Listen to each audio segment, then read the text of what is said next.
Hey there, thanks for checking out today's video. Now, I wanted to give this quick disclaimer before the video started that I did record part of this video around the Capcom showcase information, so some of this video may seem a bit outdated, but worry not because I did focus a majority of this video around the PlayStation State of Play information that we got for Onimusha Way of the Sword, as well as Onimusha 2 Samurai's Destiny. So with that all said, let's get into today's video. Recently on Capcom's showcase, we've gotten a few more details on Onimusha Way of the Sword, as well as an announcement for Onimusha 2 Samurai's Destiny HD being slated for release in 2025. I'm mainly going to focus on Onimusha 2 for today's video because the new info we got for Way of the Sword isn't anything major, but I did feel that it was worth talking about, plus I wanted to bring up something that I neglected to mention in the previous video. Anyway, without any further delays, let's get right into today's video. So with Way of the Sword, we received new information from producer Akihiko Kadawaki that the game will be taking Onimusha's signature sword fighting action and dark fantasy elements whilst utilizing the latest Capcom technology. Still no mention if they're using the REX engine, which is meant to be the upgraded RE engine used in games like Resident Evil 2 Remake, Devil May Cry 5, and Street Fighter 6, for example. I think given that they're not directly stating it means that it's a likely possibility that they are using the REX engine because technically it would fall under the latest Capcom technology. Producer Kadawaki also mentioned that Onimusha Way of the Sword will have three core aspects that they will be focusing on,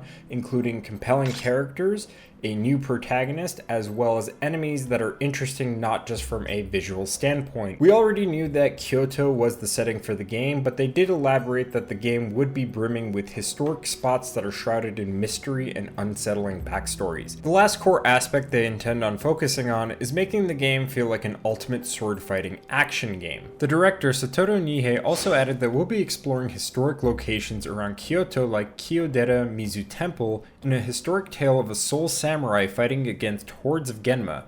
The protagonist, in a twist of fate, finds himself wielding an Oni gauntlet. Now, I found the way that the director worded himself in this part of the statement a little odd, since in the last video I mentioned that the official website for Way of the Sword mentioned that the character was wielding the Oni gauntlet, which implied that it was likely Samanosuke's. But with this statement, it's a little unclear as to which is more accurate, the website description or the director's statement. It's really hard to tell with so little information. I do have a theory that the director may have purposely said it this way to throw off longtime fans such as myself, which I'll explain in just a moment here. Anyway, director Nihei goes on to state that the protagonist, now in Onimusha, sets about mowing down Genma that roam the world of the living, feeding their souls to the gauntlet. Through gritty, blood-soaked battles, he searches for his reason to fight, with his fate being unknown at the end of his path. Now, I think it's interesting that he should mention that the protagonist is searching for his reason to fight, and that's because in my last video I speculated that this new protagonist might actually be Musashi Miyamoto. However, what I forgot to mention was that there is this scene in Onimusha Blade Warriors where he says this. The sword I am searching for is still beyond my reach. Until I have mastered the way of the sword, my journey shall not end. Notice how subtitles also emphasize Way of the Sword by capitalizing W in Way and S in Sword. Now, I'm not saying that Capcom ever had the foresight to know that they would be making Way of the Sword, but what I am saying is that Capcom is likely taking aspects of Musashi's Blade Warriors iteration by making the title a reference to a quote from that game, but also having him on a journey to master the sword. The reason I think Satoru Nihei described the game this way is because despite this potentially being Musashi, they may be saving the reveal for who the character actually is at a later date and don't want to make it too obvious for longtime fans or newcomers who may not be entirely familiar with Blade Warriors in particular. Speaking of Musashi, Satoru Nihei also said that they will be adding their own touches to historical figures and that we'll be meeting unique characters. Since we don't currently know who the character is or which historical figures we'll meet, I have a feeling that we'll likely see Samanosuke as Tenkai returning, which is how the protagonist will receive the gauntlet. I also suspect that we'll be seeing someone like Kojiro Sasaki, who we've seen in Onimusha Blade Warriors, as well as the Onimusha Netflix series, but for any other historical figure, your guess is as good as mine on that one. Anyway, Nihei also added that drama will unfold in an eerie depiction of Kyoto, combat was described as having an emphasis on slicing through enemies. Nihei also went on to describe the way that souls work in this game. So in Way of the Sword, you can absorb souls, some of which can be used to heal you or to use special moves. Now it's important to note here that he didn't say if these souls were blue souls or purple souls, because technically the way his statement is worded could be used to describe either or. When I initially watched the video live, I was under the impression that he was describing purple souls, but after watching the video a few times, I believe that he's actually describing blue souls used for magic attacks. Then again, I could be completely wrong, and this could be an all-new soul type, which could be tied to those attacks where we see the protagonist's sword covered in blue fire. Lastly, Director Nihei also clarified that their goal was not to make an extremely difficult game, but one where anyone who's a fan of action games could enjoy. That's not all we got though. We have some additional screenshots from Capcom's showcase, along with a brand new trailer from the recent State of Play that actually confirmed a few things, such as my speculation for who the character is, the likeness used for the character, a more extensive look at combat, a peek at one of the new Oni weapons, as well as the Oni gauntlet being able to speak. So here are the additional screenshots that we have for the game. We have our main protagonist crossing swords with a Hitotsu Megasa, the standard Genma enemy type of this game. On the official website, which has been updated, it describes them as a Genma who attacks in groups and are capable of using swords, bows, and shields. This Genma type is driven solely by its urge to kill and devour humans. We also get a shot of a larger Genma seen in the announcement trailer called a Byakue.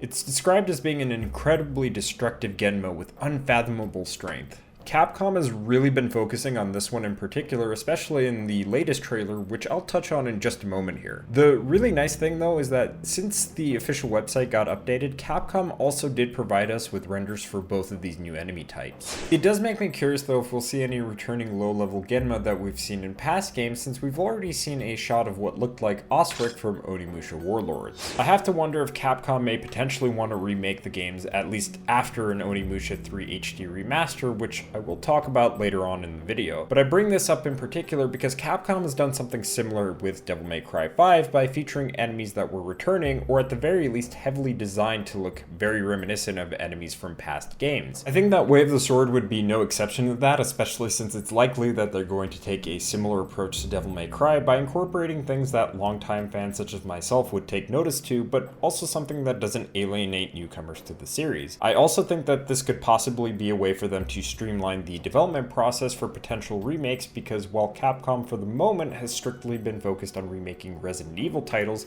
that fit the visual and gameplay style of RE Engine based games, there's no reason to assume that they wouldn't want to do the same thing in the future with both Devil May Cry and Onimusha, which I'm not opposed to. But I don't want to focus too much on what may or may not happen with the series after Way of the Sword for this video, so instead I want to take a moment to talk about the protagonist. As I've speculated, the main character is Musashi Miyamoto, and he is once again based on the likeness of the late Toshiro Mifune as he was in the Netflix series. There's been speculation about whether or not the game would be canon to the anime, but I don't personally think that's the case. There's a few reasons why I believe that the anime isn't tied to the games. Primarily, it has to deal with the story for both the game and the anime itself. Even though they imply in the anime that Musashi was familiar with the gauntlet to some degree, and he is older, or at the very least he is depicted to look older compared to any other iteration of Musashi, I think that the story for the anime is just doing its own thing because it heavily conflicts with the lore that's already established within the games. Now, to be fair, some aspects of the anime may bleed into the game, but even then, that's likely just Capcom taking aspects of that iteration of the character, for example, the more comedic traits as we've seen in the trailer,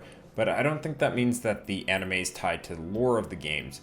Capcom likely have developed the story separately from what the writers for the Netflix series did, and that's pretty evident when certain lore details just don't really line up with what the games established, such as the Oni being considered equally as evil as the Genma in the anime. It's not just that though. I think when you consider the fact that they never actually outright say if the gauntlet in the anime was Saminosuke's despite its design, it's left to interpretation. Also, the fact that Musashi had to take off the gauntlet almost immediately after using it in the anime, whereas here in Way of the Sword he has it on the whole time. It also doesn't make sense for the anime to be canon when in the game he uses an Oni weapon and the gauntlet talks to him directly, something that we will talk about in just a moment. The actor is also not the same. Now granted, you could argue that various actors can voice the same character, but considering that the anime came out fairly recently and the voice actor for Musashi in the anime has done voice work in games before, with one of his more recent roles being Alejandro Vargas from Modern Warfare 2 2022, it wouldn't be so far-fetched to see Capcom have the same actor reprise their role or to find somebody that sounded similar to that depiction of the character. Of course, they chose not to do that and instead decided to have an actor based from the UK. Lastly, the way that he is designed in the game shows him with various scars on his face, and while scars can heal, I do think that these distinctive features point to this being a completely new iteration of the character. So again, just to reiterate, I think at best we'll see some aspects of that depiction of Musashi seen in the game, but otherwise Capcom will treat it as a separate story with maybe at best a crossover costume that's in reference to the anime as either an unlock or DLC of some kind. It's highly unlikely that the anime is canon, but if it were somehow, Capcom is going to have to explain that one. Anyway, to get back on track, Musashi talks about how swordplay is a game of strength and that winning is what matters, and that whoever he's facing can bring however many friends that they want. However, the way that the trailer is edited, he doesn't finish what he's saying. Instead, we see him turning around, grinning, only to drop that grin and start running for his life. What's interesting here is that you can see, even though it's blurry, that there are several samurai or ronin ready to face him. I think that it's good that they're showing that Musashi was a ronin who often fought in duels and never lost a single one for various reasons, such as showing up late for fights or using light from the sun to blind his opponents, for example. But from this point in the trailer, we see various shots of gameplay which look fantastic. I absolutely love how you can use various parts of the environment against the Genma, and that parrying seems to play a very big role in the combat. We can even see that parrying a Byakue near Hitotsu Megasa will cause them to get sliced in half as a result. We also get a first look at a new Oni weapon. We don't have a name for this new Oni weapon, but it's similar to Tenso from Onimusha 3, being that it's a set of dual light swords. I find it interesting that they decided to make it similar to Tenso by making it share the same element rather than changing it out for another one, especially since I was expecting Capcom to possibly base the weapons off of the elements that represent each book within the Book of Five Rings, those being water, fire, wind, earth, and void. But since we are seeing a light-based weapon, it now opens up the door for more possibilities, such as seeing weapons based on other elements like darkness, ice, and air, for example. I'm wondering if they're going to stick with a set amount of weapons for the game, or if they're going to have an arsenal similar to Dawn of Dreams, where they gave players multiple options for each element. Also, something else I noticed, and I do hope that it gets changed in the full game, is that the orb within the gauntlet doesn't change color when using the weapon. It might have been an oversight or something that was deliberate, but in any case, it is something that I hope they can fix because I do like that attention to detail from the old games, and I don't imagine that doing simple color changes would take too much time to implement for Capcom. I also wanted to point out that this is the only weapon we see in the middle of a magic attack, something that director Nihei alluded to in the developer video from Capcom Showcase. It means that the blue fire magic that we see coming from Musashi's human sword is likely neutral Oni magic, and that they're making it so that even basic human swords can still be viable past the beginning of the game. That's also why we're seeing blue souls within the trailer this time around. Still no word on if purple souls will return or not,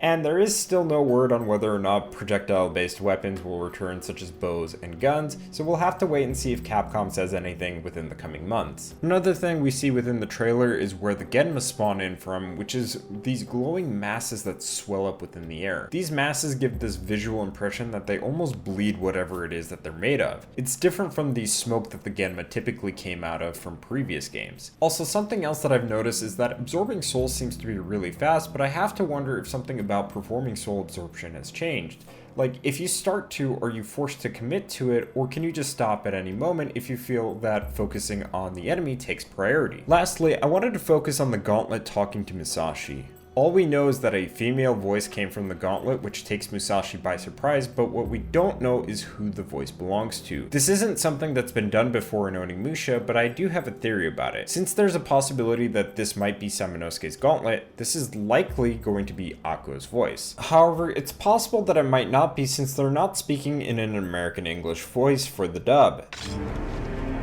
I'm glad you're unharmed. Who? What? Then again, it's also possible that all of the characters will be speaking with an old English accent, including any returning characters, which would take some time getting used to in my opinion. It's also possible that the voice within the gauntlet is that of an Oni. And that's pretty much all there is to talk about regarding Way of the Sword. Of course, that's not all we have for today, because Capcom has also finally announced Onimusha 2 Samurai's Destiny HD will be releasing on May 23rd, 2025.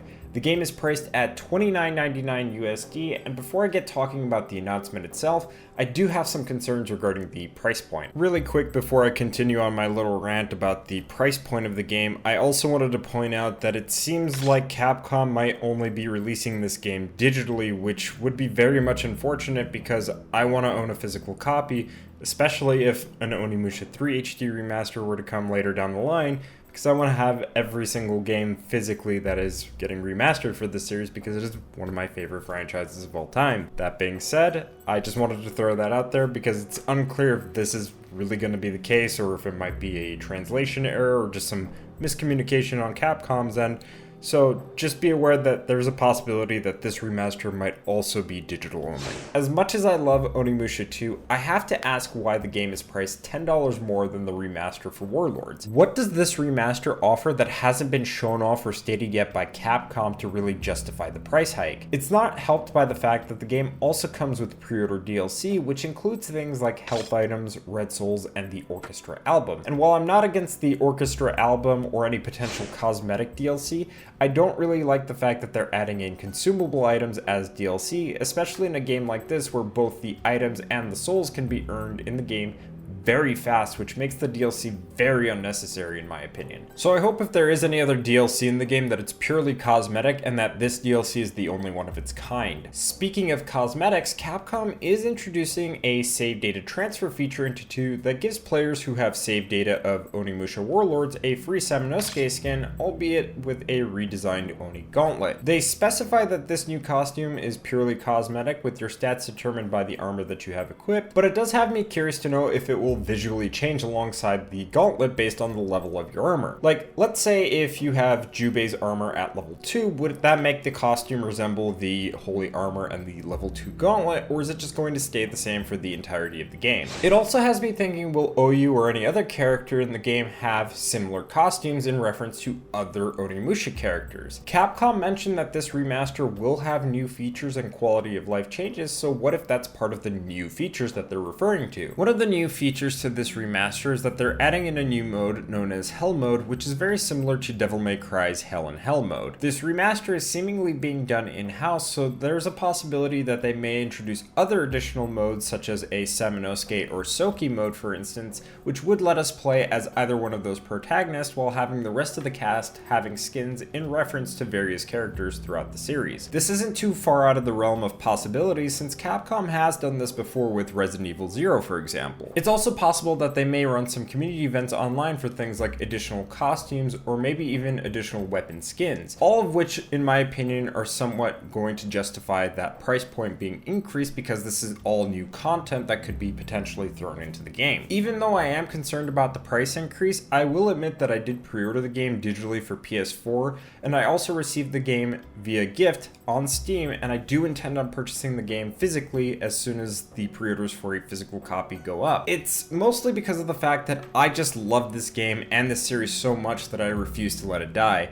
And I do hope that these concerns are addressed and that they do show off additional new features within the coming months to really justify that price increase. And to be fair, some of the quality of life changes could also justify the price increase because they may have more changes than the previous remaster to make this truly feel like the definitive way to play Onimusha 2. But before I talk about the quality of life changes, I did want to take the time to focus a little bit on the trailer itself. There were actually 2 trailers, both of which show some parts of the intro CG cutscene, which has been wonderfully remastered. And one thing that I did notice within the main trailer is that it seems like Capcom may be putting in more effort into remastering the cutscenes this time around, because with previous remasters, they would only focus on the first and last cutscenes that were in CG and then just call it a day. And I say that since they show off a glimpse of one of the later CG cutscenes and it actually looks equally as good in my opinion, so hopefully that's going to be the case for all of the CG cutscenes that are are in the game. Anyway, the main thing that I wanted to focus on is the character models for the game. Now, I did talk about Jubei getting the Saminosuke themed skin, which does look good in its own right.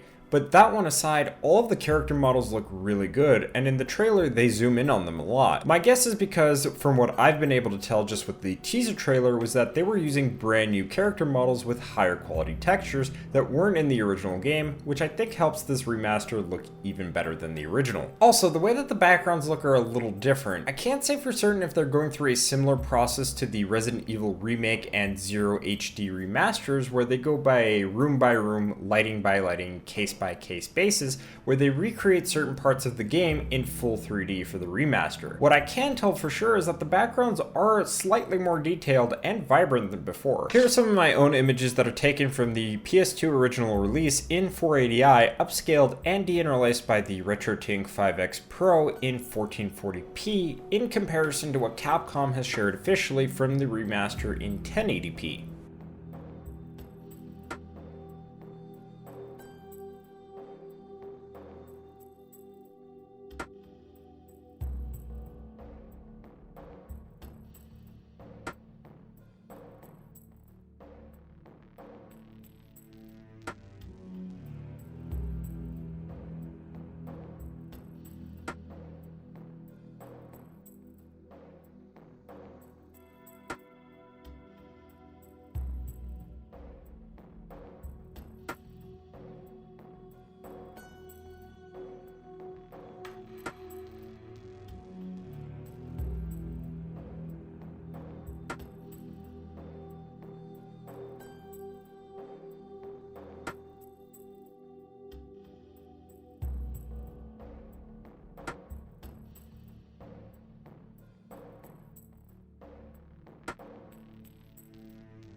One thing to note too before I continue is that I did notice that one of these screenshots featured the very first enemy encounter, but as you can see, Jubei is already holding Buraito. So it has me wondering if maybe one of the new features is possibly a New Game Plus mode where you can keep your equipment but you're forced to level it up every single time. Or maybe they'll give you an option to stay in Yagyu Village longer once you obtain it, since in the original game that would cause you to progress the story, potentially having you miss out on some gift items for trade early on. What's likely here is that this is just being used for promotional material, and Capcom didn't actually do anything of the sort for the remaster, which would be a little disappointing, but not too surprising in my opinion. So as it currently stands, unless Capcom says otherwise, just assume that this image right here is only meant to promote the remaster and doesn't confirm any new feature like New Game Plus or the option to not progress past any points of no return. Something else that the trailer did focus on was all of the weapons that Jubei is able to use within the game. What I find interesting though is that they didn't show this in the trailer, but did confirm that weapon switching from Onimusha Warlords HD is returning. It's possible that they may have changed the way that this actually works this time around. For instance, you may not have to stand still in order to switch weapons like you did in Warlords HD, or maybe an icon showing you which weapon you switch to, similar to Devil May Cry, could show up on screen. These could be reasons as to why they haven't shown that off yet, but another reason could be that you can now do weapon switching with all playable characters, which would be an improvement over the previous remaster, since you couldn't do that with Kaede. So a change like this would actually be pretty cool, because it may incentivize me to try out all the weapons for each character this time around. Since we're on this topic, one of the best things that I noticed within the trailer is that they did show off the use of elemental attacks, some of which had the tendency to drop the frame rate in the original game when there were too many enemies on screen when they were being used, like Hyojin Yari and Dokutsui for instance. So saying that you can now do these attacks while still maintaining a locked 60 FPS is a really good thing to see. Additionally, they showed off Jubei's Oni form being used in the game, which would also cause the frame rate to drop in the original. Now it's no longer an issue. Something else to note is that they've also confirmed that you're no longer forced to use purple souls automatically when you absorb absorb the 5th soul. This is a very good quality of life change returning from Onimusha 3. And that's pretty much everything there was in the trailer, but I did want to take a moment to talk about the quality of life features that may or may not possibly come to the game that Capcom hasn't made any mention of yet. So one of the major quality of life improvements that I think everyone can agree on is needed for this game is around the gift and bond system. Now generally speaking, you'll hear that people don't like the system because of how RNG heavy it is. To better explain what I mean, when engaging with trading, you'll often trade an item that seemingly is high in value, but the game will reward you with items like herbs, arrows, and bullets more often than not. Very few items that you trade will actually guarantee getting the item that you're looking to get in return. Now after replaying the game recently, I've come to the realization that it isn't the RNG that's really the issue. At least not entirely. See, I think the real issue around the system is the fact that there's a point of no return to Onimusha once you return to Yagyu Village. And I say that because there are items you can grab along the way that can be traded, but you may not run into the character that would be best to trade that item with. At that point, the game starts dropping unique mushrooms, which can also be traded, giving you the chance of receiving other trade items, again for characters that you may not have the chance to encounter again. So I think one of two things could be done, if not both of these simultaneously, to fix the issue. The first being is to have unique mushrooms drop much sooner in the game, so that way there's more chances to trade, increasing the potential of receiving items that you're looking to get, which could reduce or possibly even eliminate the need to reload saves. The second being is having the ability to go back to Onimusha one last time when you return to Gifu Castle. There's no reason why they can't just keep the door and portal that take you there initially from Onimusha open, making that the last possible chance for you to trade any potential items before you progress the story to the final stretch, in my opinion. The only other thing they could do is remove the consumable items from potentially being given to the player when trading, and perhaps introducing an additional system or feature within the shop that allows you to outright buy a majority of those items with the gold that you find throughout the game, although I think that would be extremely unlikely given that Capcom specifically states on the website that the remaster is retaining the setting and gameplay systems of the original whilst introducing new features and quality of life improvements. So I think that the first two ideas are a little more likely since it wouldn't drastically change the way that the game works. Another quality of life feature that they could implement is being able to track which scenarios you've done in game, because in the original game, in order to do so, you'd have to back out all the way to the main menu to see which ones you've done before. Some other quality of life changes they could implement is having some kind of meter to see actual number values for the bonds that you're working on. They could also perhaps make it so that soul bracelets could be manually used within the menus similar to Onimusha 3, since there's a high possibility that you'll have more than enough souls by the end of the game to where you may not even need the additional souls unless you're really going for high ranks. Now, those are some quality of life changes I'd like to see get implemented into the game, but it's hard to tell what we'll get. That said, the features that Capcom has implemented so far are really good, and in my opinion make the remaster a far superior way to experience 2. I just hope that we could get these additional changes that could make it even better. So we'll have to see in the coming months if Capcom will have any additional new features and quality of life changes that they haven't shown off yet. It does make me curious though what they could do for a potential Onimusha 3 remaster in the future, since that game arguably doesn't need as many quality of life features. And I do believe that a remaster is more possible than ever before, and I say that not because 2 is being remastered, although that helps, more so in this case, as all this news was dropping, Jean Renault, or rather his agent, was asked if he would be open to working with Capcom again for a potential Onimusha 3 remaster, to which they replied that he would be very pleased to work with Capcom again. This is pretty big news considering that it was very uncertain if Jean Renault would have allowed the use of his likeness again, but considering the response and also the fact that Takeshi Kaneshiro, the actor who played Samanosuke, was involved with the remaster of Onimusha Warlords, specifically with the new Japanese dub, it makes it far more of a possibility now. The question now becomes how soon can we expect a remaster of Onimusha 3? Personally, I think we'll see it later this year, just before the release of Way of the Sword. Mainly because I think Capcom would want to get newcomers to catch up on all the games leading up to Way of the Sword, and for longtime fans to revisit the games again. You might be wondering, would that also mean we'll see a Dawn of Dreams remaster? Personally, I don't think it's out of the realm of possibility, but I do have to wonder, would that really come out before or potentially after Way of the Sword Sword's release, assuming they would even bother to remaster it. In the previous video regarding Way of the Sword, I talked about whether or not Dawn of Dreams would be considered canon since it technically is called Shin or New Onimusha Japan. Taking that into consideration on top of the lack of success that game had, plus the fact that Onimusha 3 in particular deals in time travel, meaning that Dawn of Dreams could either be retconned or considered as part of a different timeline, it makes you wonder if Capcom would be willing to do anything with that game in particular. Something I didn't consider before is that Capcom had a VR event game that was based on Dawn of Dreams called VR Shadow Team. Both games specifically had enemies from Onimusha 3 returning, so it's not entirely impossible to assume that they may have used assets from that game when making VR Shadow Team, which would mean that they're more than capable of remastering both 3 and Dawn of Dreams much sooner than expected. However, Capcom might be purely thinking to strictly remaster the first 3 games, and anything past that isn't necessary or needed for a few reasons. Firstly being where they stand in lore, and do those side titles add anything leading into Way of the Sword. It's also possible for Capcom to ignore Dawn of Dreams, Blade Warriors, and Tactics for potential ports and remasters for a variety of reasons, including not wanting to have individual releases for these 3 games in particular. Assuming Capcom is thinking of releasing the remaster of 3 individually like 1 and 2, they might not have the same confidence in re-releasing those individually. But let's assume they might be willing to bundle these games together. How would they do that? For most, the obvious answer would be to put 3 Dawn of Dreams, Tactics, and Blade Warriors all into one big collection, but that's likely not going to happen. Maybe it would make sense to bundle 3 with Blade Warriors, and that would mainly be for the save data transfer feature that those games have, where having save data of Onimusha 3 would unlock a special character to use in Blade Warriors, and likewise having save data of Blade Warriors would unlock the panda costume from Onimusha Warlords in Onimusha 3. Keep in mind too that the Japanese port of Onimusha 3 could also read the save data of Onimusha Warlords, which would automatically unlock the original 3 weapons featured in Warlords. But then again, considering how they're adding in a save data bonus feature into the remaster of 2, there's always the possibility that they could change it up for a potential remaster of 3,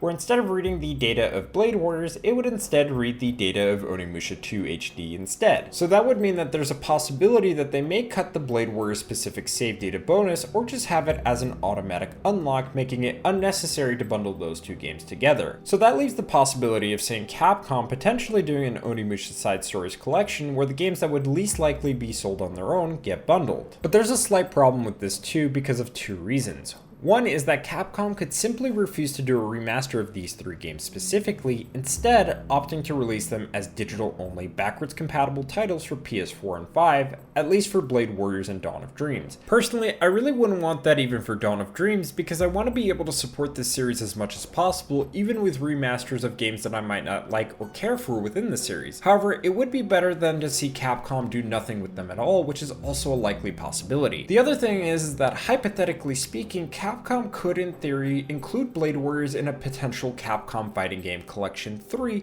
in the future, which would leave Dawn of Dreams and Tactics left to remaster. But then that begs the question, is Capcom even willing to bother with a remaster of Tactics when that has the least amount of potential to see a remaster report on modern platforms, especially because it's not canon? At least with Dawn of Dreams, I could see the possibility of that game being remastered even as a standalone release like the first 2 games. It's just a little unclear at the moment with how Capcom could go about this with the remaining games within the series, because your guess is as good as mine with what they could do. So for now, I'll leave it at that, but I do want to know what you all think regarding everything that I've talked about today regarding Onimusha. What do you think of Way of the Sword so far? Are you excited about Onimusha 2 HD finally being released by Capcom? Do you think that we're more than likely to see Onimusha 3 HD and potentially beyond? Let me know down in the comment section below. If you liked today's video, feel free to give it a like, maybe share it, and consider subscribing. In the meantime, if you're looking for more Onimusha related content, feel free to check out these videos that I have here on screen if you're interested. For now, that's all I have for today, so I hope you all enjoyed, and I'll see you all in the next one.